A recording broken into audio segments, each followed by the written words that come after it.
வணக்கம். நீங்கள் இணைந்து கொள்வது இலங்கையின் முதற்தர செய்தி வழங்குனர் நியூஸ் ஃபர்ஸ்டின் பிரதான செய்திகளோடு.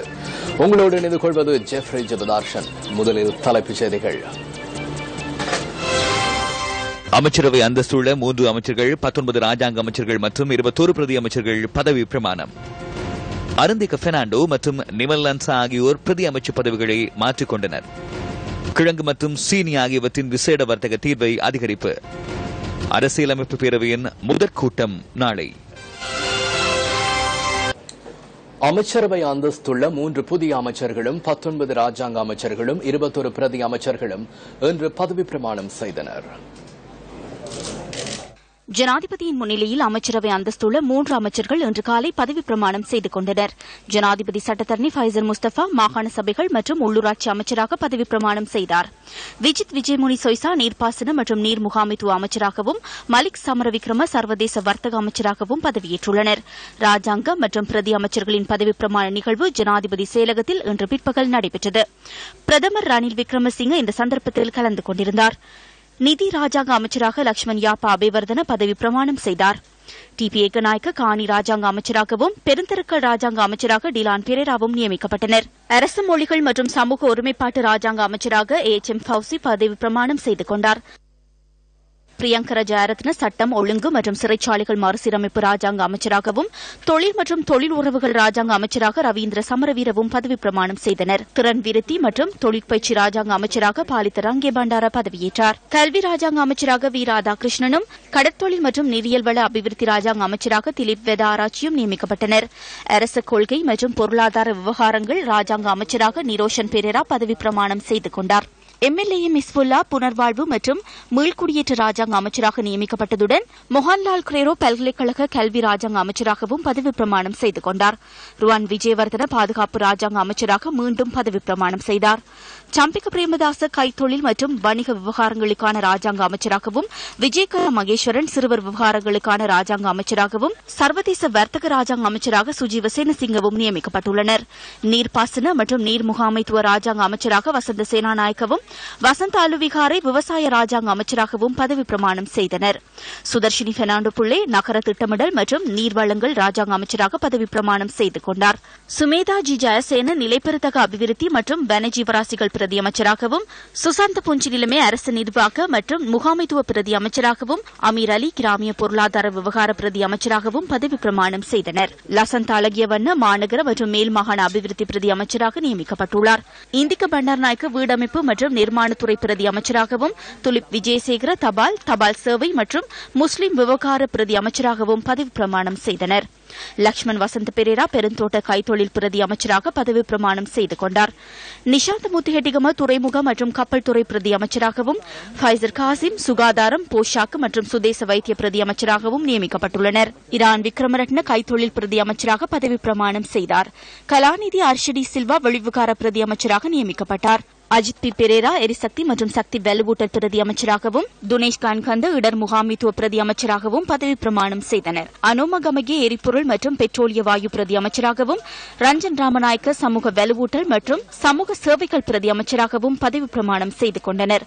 அசோகா பேசிங்க போக்குவரத்து பிரதி அமைச்சராக நியமிக்கப்பட்டுள்ளார். தாராநாத் பஸ்நாயக்க தொலைத்தொடர்பாடல் மற்றும் டிஜிட்டல் உட்கட்டமைப்பு வசதிகள் பிரதி அமைச்சராக பதவி பிரமாணம் செய்ததுடன், முகமது ஹாரிஸ் விளையாட்டுத்துறை பிரதி அமைச்சராக பதவி பிரமாணம் செய்தார். ரத்ன பரணவிதான மாகாண சபைகள் மற்றும் உள்ளூராட்சி மன்றங்கள் பிரதி அமைச்சராகவும், நிமல் லான்சா சுற்றுலாத்துறை மற்றும் கிறிஸ்தவ மத விவகாரங்களுக்கான பிரதி அமைச்சராகவும் பதவி பிரமாணம் செய்து கொண்டனர். அருந்திக பெர்னாண்டோ உள்விவகார பிரதி அமைச்சராக ஜனாதிபதி மைத்ரிபால சிறிசேன முன்னிலையில் பதவி பிரமாணம் செய்து கொண்டார். இங்கு மேற்கொள்ளப்படவுள்ள நடவடிக்கைகள் தொடர்பில் பொதுநலவாய அமைப்பின் ஏனைய பல நாடுகள் உன்னிப்பாக கவனம் செலுத்தியுள்ளன. இதுவரை காலமும் 2 பிரதான தரப்புகளையும் சேர்ந்தவர்கள் மோதிக்கொண்டும் ஒருவரை ஒருவர் சாடிக்கொண்டும் இருந்த குழு ஒன்றே இங்கிருந்தது. நாம் ஒன்றிணைந்து இந்த வேலை திட்டங்களை முன்னெடுக்க வேண்டியுள்ளது. இது நாட்டுக்கும் எமக்கும் சவால் நிறைந்ததாகும். இதனால் குறிப்பாக தமிழ் தேசிய கூட்டமைப்பும் மக்கள் விடுதலை முன்னணியும் முரண்படாத வகையில் எம்மால் ஏற்றுக்கொள்ளக்கூடிய விடயங்களை இணைத்துக் கொண்டு முன்னோக்கி செல்வதற்கு இன்று நாம் கலந்துரையாடியுள்ளோம். முழு பாராளுமன்றத்தையும் இந்த செயற்பாட்டுடன் இணைத்துக் கொள்வதற்கே நாம் எதிர்பார்த்துள்ளோம். සම්බන්ධ කරගන්න. ආරම්භයේ සිටම අපිට ගල් මුල් වදිනවා. ஆரம்பம் முதலே மீது கற்பிரயோகங்கள் மேற்கொள்ளப்படுகின்றன, விமர்சனங்களும் முன்வைக்கப்படுகின்றன. எதிர்வரும் காலத்தில் எமது செயற்பாடுகளாலும் இருப்பின் மூலமும் எமது அரசியல் கலாச்சாரத்தினூடாகவும் நாட்டு மக்களுக்கும் உலகிற்கும் உண்மையிலேயே நாம் இந்த நாட்டை நேசிக்கின்றோம் என்பதை எடுத்து காட்டுவோம். தேசப்பற்றுள்ள மனிதர்கள் என்பதை நாம் எடுத்து காட்டுவோம். எந்த ஒரு வெளிநாட்டு சக்திக்கும் உரிய காலத்திற்கு முன்னதாக அரசாங்கம் ஒன்றை அமைக்கும் எண்ணத்தை கொண்டிருக்க வேண்டாம் என்று நான் தெளிவாக கூறிக்கொள்கிறேன். யார் என்ன கூறினாலும் எதிர்வரும் 5 வருடங்களுக்கு இந்த நாட்டின் நிலையான மற்றும் வலுவான அரசாங்கம் நமது நாட்டில் இருக்கும். அதனை பலவீனமடைய செய்வதற்கு எவராலும் முடியாது. இதேவேளை பதவி பிரமாணத்தின் பின்னர் நிமால் லாங்சாவுக்கு வழங்கப்பட்ட சுற்றுலாத்துறை மற்றும் கிறிஸ்தவ மத விவகாரங்களுக்கான பிரதி அமைச்சர் பதவி அருந்திக் பெர்னாண்டோவுக்கும் அவரின் உள்விவகார பிரதி அமைச்சர் பதவி நிமால் லாங்சாவுக்கும் வழங்கப்பட்டுள்ளது. அவர்கள் இருவரும் தமது அமைச்சர்களை மாற்றிக் கொண்டுள்ளதாக ஜனாதிபதி ஊடகப் பிரிவின் அறிக்கையில் குறிப்பிடப்பட்டுள்ளது. நியூஸ் ஃபர்ஸ்டின் பிரதான செய்திகள் தொடர்கின்றன. இறுதிக்கட்ட யுத்தத்தில் இடம்பெற்றதாக கூறப்படும் மனித உரிமை மீறல்கள் தொடர்பில் சர்வதேச விசாரணையை வலியுறுத்தும் வகையில் கையெழுத்து பெறும் நடவடிக்கை யாழ்ப்பாணத்தில் இன்று முன்னெடுக்கப்பட்டது. சர்வதேச பொறுப்பு கூறல் பொறிமுறைகளுக்கான தமிழர் செயற்பாட்டு குழுவின் ஏற்பாட்டில் இந்த கையெழுத்து வேட்டை யாழ்ப்பாணத்தில் தொடர்ந்து 6வது நாளாகவும் இன்று முன்னெடுக்கப்பட்டது. யாழ் பல்கலைக்கழகம் மற்றும் நல்லூரில் இன்று கையெழுத்து பெறும் நடவடிக்கைகள் இடம்பெற்றன. சர்வதேச விசாரணையால ஒரு முடிவு ஒன்று வருமாக இருந்தால் அதுக்கு பின்னாலே இங்கே அப்படி ஒரு நிகழ்வு திருப்ப இடம்பெறவே கூடாது. எங்களுக்கு உத்தரவாதம் இனிமேலும் நாங்கள் இனக்கலவரம், அதாவது யாராலேயோ தூண்டிவிடப்பட்ட இனக்கலவரம் அல்ல அரச பயங்கரவாதம் போன்றவற்றாலே நாங்கள் பட்ட துன்பம், துன்பங்களுக்கு ஒரு சரியான நீதி சர்வதேசத்தாலே வழங்கப்படுமாக இருந்தால் இனிவரும் காலத்தில் உள்ள அரசியல்வாதிகள் இவ்வாறான ஒரு செயற்பாட்டில் இறங்க மாட்டினோம். எங்களுக்கு தேவை ஒரு உத்தரவாதம் தான். ஒவ்வொரு காலத்திலேயும் இனவாதிகளாலே சிறுபான்மையோர் எப்போதும் பாதிக்கப்படக்கூடிய சூழ்நிலை தான் இருக்குது. அரசியல் சட்டங்கள் போன்ற கூட இதுக்கு பாதுகாப்பாக இல்லாம இருக்கிற நேரத்தில் சர்வதேச விசாரணை என்ற ஒரு முடிவு இனிமேல் காலத்திலும் இந்த சிறுபான்மையோருக்கு எதிரான கொடுமைகள் நடைபெறாமல் தடுக்கும். இலங்கையினது அரசியல் கட்டமைப்புக்குள்ளே இது பொருந்தாது. இலங்கையில அதை விசாரணை நடத்துறதுன்றது பொருந்தக்கூடியதா இல்லை. இதுவரை காலம் சர்வதேச ஜெனீவால சர்வதேசம் எங்களுக்கு உதவி வழங்கும் என்ற நம்பிக்கையில் இருந்தோம். இப்ப பார்த்தால் வல்லரசுகளின் அது தந்திரோபாயங்களாலே அது கொஞ்சம் கேள்விக்கு உரியதுண்டா மாறி வருது. வரலாறு காணாத இனப்படுகொலையை நமது மக்கள் சந்தித்தார்கள். இதற்கு முன்னரெல்லாம் அடிக்கடி வகுப்பு கலவரங்கள் ஏற்பட்டாலும் கூட 83வது கலவரம் உச்சமான கலவரமாக காணப்பட்டாலும் கூட இந்த 2009ஆம் ஆண்டு நடைபெற்ற இந்த முள்ளிவாய்க்கால் நிகழ்வுதான் உண்மையிலே சர்வதேசத்தின் மனச்சாட்சியை உலுக்குகின்ற ஒரு நிகழ்வாக, அதுவும் சர்வதேசத்தினுடைய கண்களை திறக்கின்ற ஒரு நிகழ்வாக அமைந்திருக்கின்றது. இந்த படுகொலைக்கு தாங்களும் கண்டும் காணாத போல இருந்தார்களோ என்ற உணர்வை அவர்கள் மத்தியில் ஏற்படுத்தியிருக்கின்றது. ஆனதனால் சர்வதேச விசாரணையின் அவசியத்தை இது உணர்த்துகின்றது. இதுவரை நடந்த உள்ளக விசாரணைகளிலே நீதியான முறையிலே அந்த விசாரணைகள் மேற்கொள்ளப்படவில்லை. அதுவும் பக்கச்சார்பான நிலையிலே நடத்தப்பட்ட இந்த விசாரணைகளிலே எந்தவித பலனும் தீர்ப்பும் வரப்போவதில்லை என்பது நாங்கள் கண்ட அனுபவம்.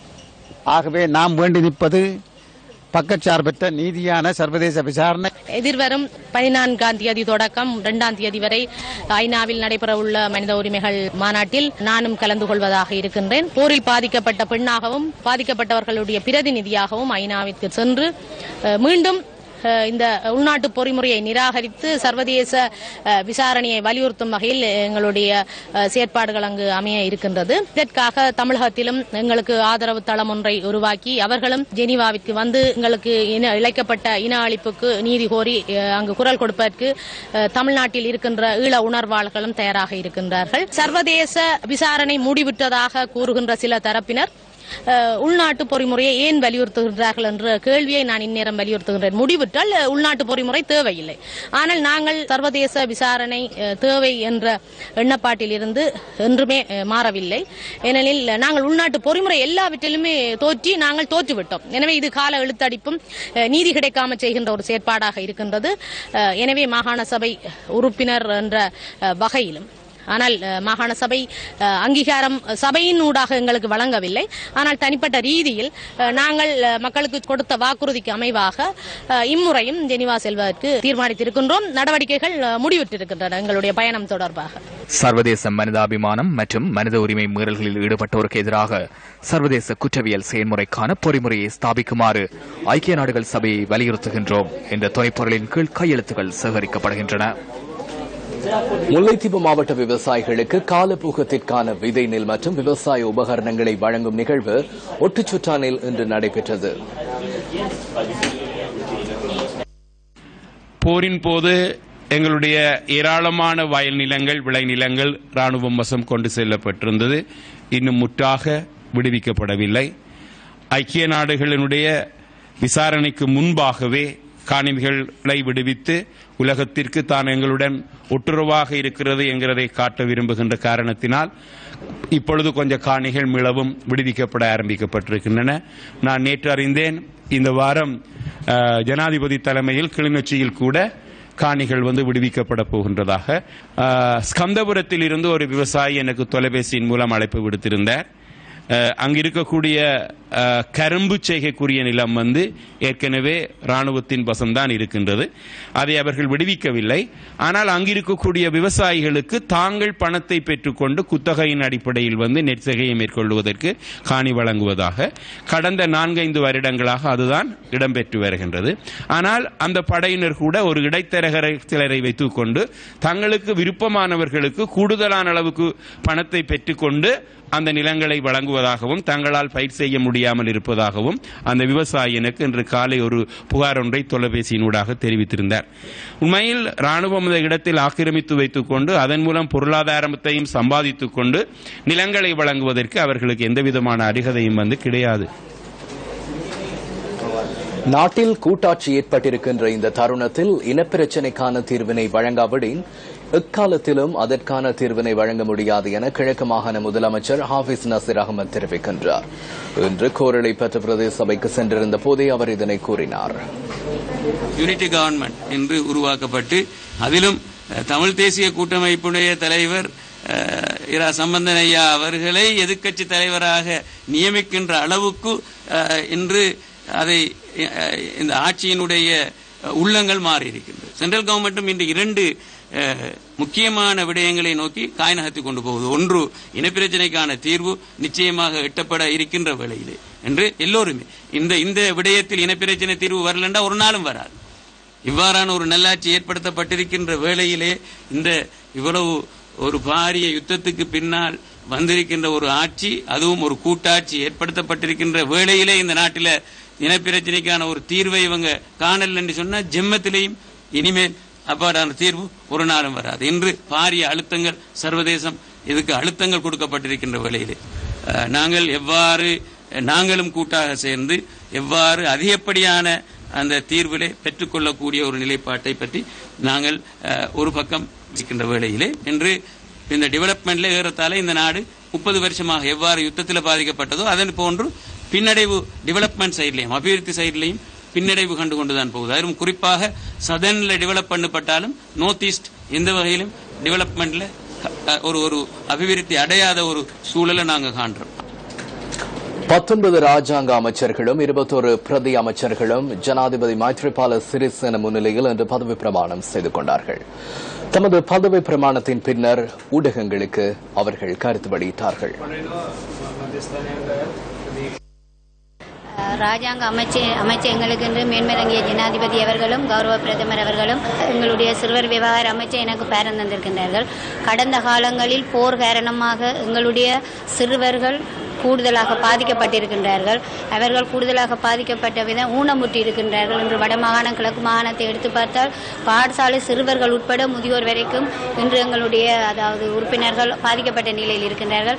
எங்களுடைய இந்த அமைச்சின் ஊடாக நான் எங்களுடைய பாதிக்கப்பட்ட சிறுவர்களுக்கும் பாடசாலை சிறுவர்களுக்கும் அதேபோல் இலங்கை முழுவதிலும் எனக்கு இந்த அமைச்சை பேரம் இருக்கின்றார்கள்.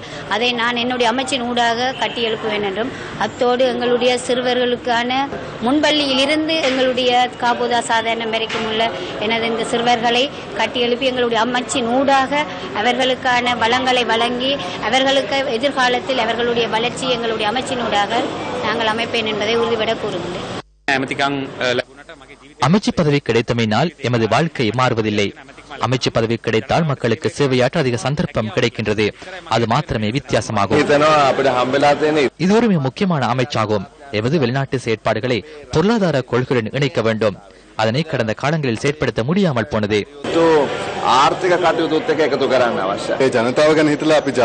மக்கள் தொடர்பில் சிந்தித்து தேசிய அரசாங்கம் ஒன்றை அமைத்துள்ளோம். எனவே ஜனாதிபதி, பிரதமர் உள்ளிட்ட அனைவரும் இணைந்து இந்த நாட்டின் பிரச்சனைகளை தீர்த்து வைத்து உண்மையான அபிவிருத்தியை ஏற்படுத்தி மக்களை உறுதிப்படுத்த முடியும். அதுவே எமது எதிர்பார்ப்பாகும். මේ රටේ ජනතාව ශක්තිමත් කරන්න තමයි අපේ බලාපොරොත්තුව. පහුගිය පාර්ලිමේන්තු මැතිවරණය கடந்த பொதுத் தேர்தலில் நாங்கள் தோல்வியடையவில்லை, தோல்வியடைச் செய்தனர். அது ஒரு வேறான காற்றாகும். அந்த காற்றில் பாதிக்கப்பட்டவர்களும் அதன் மூலம் நன்மை அடைந்தவர்களும் தற்போது அமைச்சரவையில் உள்ளனர். ஸ்ரீலங்கா சுதந்திர கட்சியின் கொள்கையின் கீழே நாம் அரசியல் செய்தோம். கட்சியின் மத்திய செயற்குழு எடுத்த தீர்மானத்துக்கு அமையவே நாம் அவ்வழியில் அமைச்சு பதவிகளை வகித்தோம். அது இன்று புலப்படும். நல்லாட்சியின் கீழ் அமைச்சரோடு இணைந்து செயற்பாடுகளை முன்னெடுக்க எதிர்பார்க்கின்றோம்.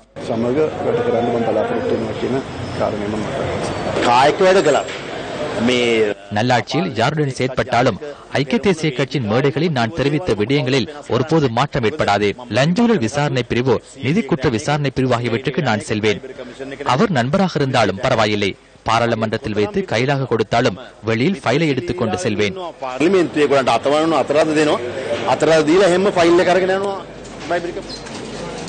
தமிழக போலீசாரின் பாதுகாப்பில் இருந்து இலங்கை அகதியின் சந்தேகத்துக்கிடமான மரணம் தொடர்பில் அறிக்கை சமர்ப்பிக்குமாறு இந்தியாவின் தேசிய மனித உரிமைகள் ஆணைக்குழு தமிழக அரசாங்கத்தை கோரியுள்ளது. தமிழகத்தின் பள்ளிக்கரணை போலீசாரின் பாதுகாப்பில் இருந்தபோது கடந்த 4ஆம் தேதி 45 வயதான இலங்கையின் தமிழ் அகதி ஒருவர் உயிரிழந்திருந்தார். இந்த மரணத்திற்கு தமிழக போலீசார் பொறுப்பு கூற வேண்டும் எனவும் உயிரிழந்தவரின் உடலில் காயங்கள் காணப்படுவதாகவும் தெரிவித்து தமிழகத்தின் சில பகுதிகளில் போராட்டங்களும் முன்னெடுக்கப்பட்டிருந்தன. இந்த நிலையிலேயே இந்தியாவின் தேசிய மனித உரிமைகள் ஆணைக்குழு தமிழக அரசாங்கத்திற்கு அறிவித்தல் பிறப்பித்துள்ளதாக இந்திய ஊடகங்கள் செய்தி வெளியிட்டுள்ளன. இதற்கமைய இலங்கை அகதியின் மரணம் தொடர்பில் 4 வாரங்களுக்குள் தகவல்களை சமர்ப்பிக்குமாறு தமிழகத்தின் முதன்மை செயலாளர் மற்றும் தமிழக போலீஸ் பணிப்பாளர் நாயகம் ஆகியோருக்கு பணிப்புரை விடுக்கப்பட்டுள்ளது. யாழ் நீதிமன்ற கட்டட தொகுதி மீதான தாக்குதல் தொடர்பில் கைது செய்யப்பட்டு விளக்கமறியலில் வைக்கப்பட்டிருந்த 3 சந்தேக நபர்கள் இன்று பிணையில் விடுவிக்கப்பட்டுள்ளனர். இந்த சம்பவம் தொடர்பிலான வழக்கு விசாரணை யாழ் நீதிவான் போ சிவக்குமார் முன்னிலையில் இன்று விசாரணைக்கு எடுத்துக் கொள்ளப்பட்ட போது 24 சந்தேக நபர்கள் நீதிமன்றத்தில் ஆஜர்படுத்தப்பட்டனர். இதன்போது அவர்களில் 3 சந்தேக நபர்களை சரீரப்பிணையில் விடுவிக்குமாறு உத்தரவிட்ட நீதிவான் ஏனைய 21 சந்தேக நபர்களையும் இம்மாதம் 23ஆம் தேதி வரை தொடர்ந்தும் விளக்கமறியலில் வைக்குமாறு உத்தரவு பிறப்பித்துள்ளார். இன்று சரீரப்பிணையில் விடுவிக்கப்பட்ட சந்தேக நபர்கள் மாதத்தின் இறுதி ஞாயிற்றுக்கிழமைகளில் யாழ் போலீஸ் நிலையத்தில் கையொப்பமிட வேண்டும் எனவும் நீதிவான் உத்தரவு பிறப்பித்துள்ளார். மாத்தளை உன்னாஸ்கிரிய பகுதியில் அண்மையில் முச்சக்கர வண்டி உரிமையாளர்கள் இரு தரப்பினரிடையே ஏற்பட்ட தகராறு தொடர்பான வழக்கின் சந்தேக நபர்களான 12 தமிழ் இளைஞர்கள் இன்று சரீரப்பிணையில் விடுவிக்கப்பட்டுள்ளனர். மாத்தளை நீதவான் நீதிமன்றத்தில் சந்தேக நபர்களான 12 தமிழ் இளைஞர்களும் இன்று ஆஜர்படுத்தப்பட்டதை அடுத்து அவர்களை நிபந்தனையுடன் விடுவிப்பதற்கு நீதவான் சம்பத் கமகி அனுமதி வழங்கியுள்ளார். கடந்த ஆகஸ்ட் மாதம் 24ஆம் தேதி உன்னஸ்கிரிய பகுதியில் வாடகை முச்சக்கர வண்டி உரிமையாளர்கள் சிலரிடையே ஏற்பட்ட தகராறு காரணமாக 3 காயமடைந்தனர். இந்த சம்பவம் தொடர்பில் கைது செய்யப்பட்டிருந்த 12 தமிழ் இளைஞர்களும் தொடர்ந்து விளக்கமறியலில் வைக்கப்பட்டிருந்தனர்.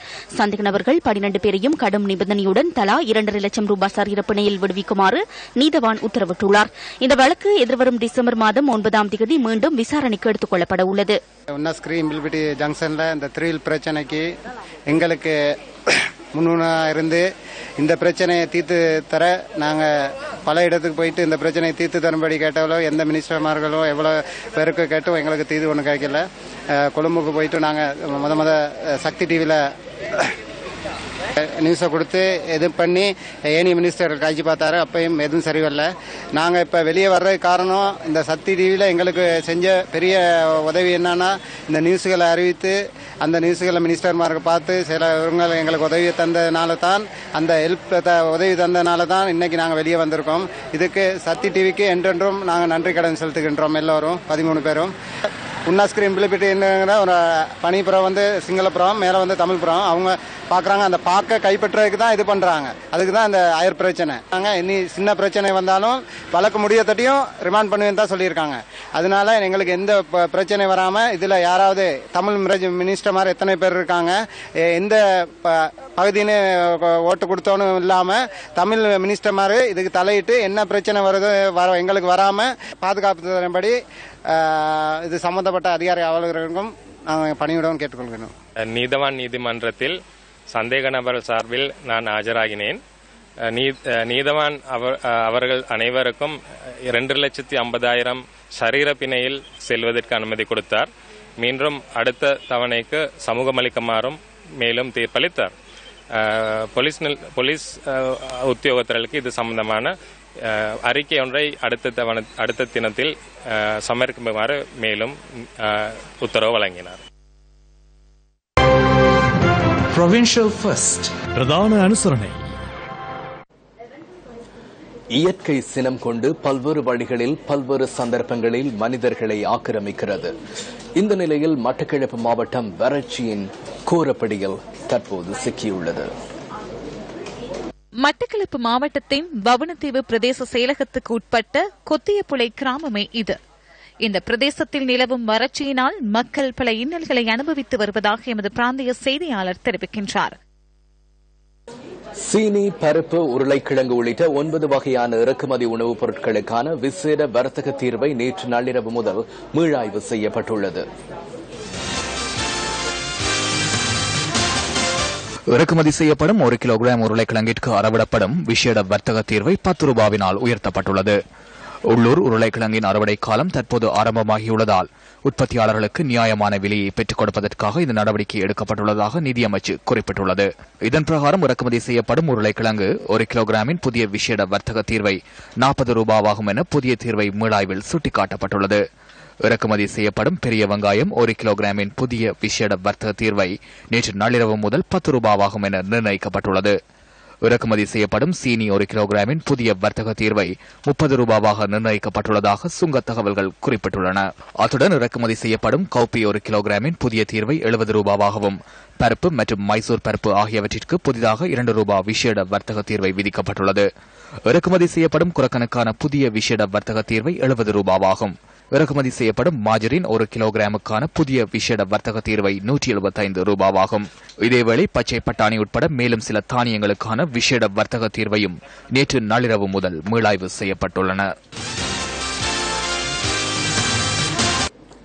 காட்டு யானை தாக்குதலில் உயிரிழந்த நியூஸ் ஃபர்ஸ்ட் யூ ரிப்போர்ட்டர் பிரியாந்த ரத்நாயக்கவின் பூதவுடல் அவரின் வீட்டில் மக்கள் அஞ்சலிக்காக வைக்கப்பட்டுள்ளது. சமூக சிந்தனையில் தமது பொறுப்புகளை நிறைவேற்றுவதற்காக நேற்று அதிகாலை கேமராவுடன் வீட்டிலிருந்து புறப்பட்டுச் சென்ற நியூஸ் ஃபர்ஸ்ட் யூ ரிப்போர்ட்டர் பிரியாந்த ரத்நாயக்கவிற்கு மீண்டும் வீடு திரும்ப கிடைக்கவில்லை.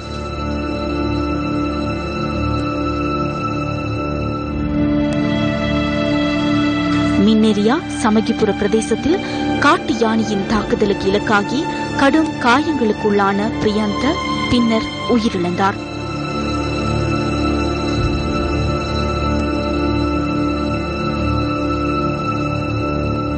நாற்பத்தி 6 வயதான பிரியாந்த ரத்நாயக்க 3 பிள்ளைகளின் தந்தையாவார்.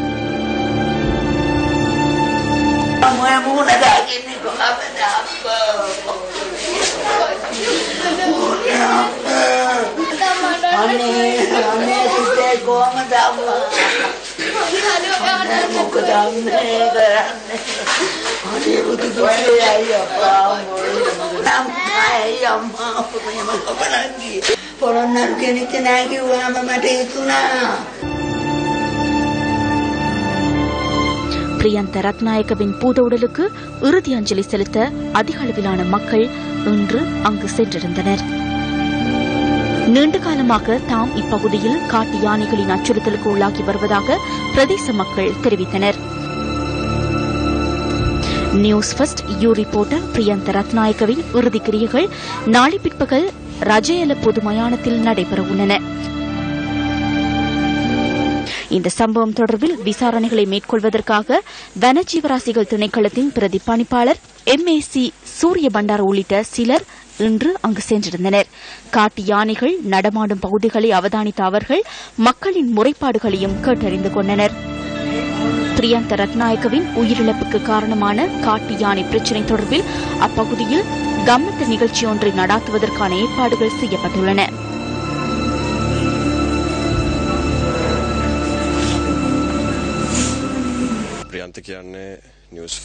பிரியந்த நியூஸ் ஃபர்ஸ்ட் யூ ரிப்போர்ட்டர் விருது பெற்றவர். பிரியந்தவின் மறைவு நியூஸ் ஃபர்ஸ்டின் தலைவர் மற்றும் எம் அனைவருக்கும் துயரமான சம்பவமாகும். இவ்வாறான காட்டு யானையின் பிரச்சினை காரணமாக நாளுக்கு நாள் இழப்புகளை எதிர்கொள்கிறோம். 2 தேர்தல்கள் நிறைவு பெற்றுள்ளன. எனவே இந்த துரதிருஷ்டவசமான நிலைமை தொடர்பில் தற்போதாவது அதிகாரிகள் கவனம் செலுத்த வேண்டும் என வினயமாக கேட்டுக்கொள்கிறேன்.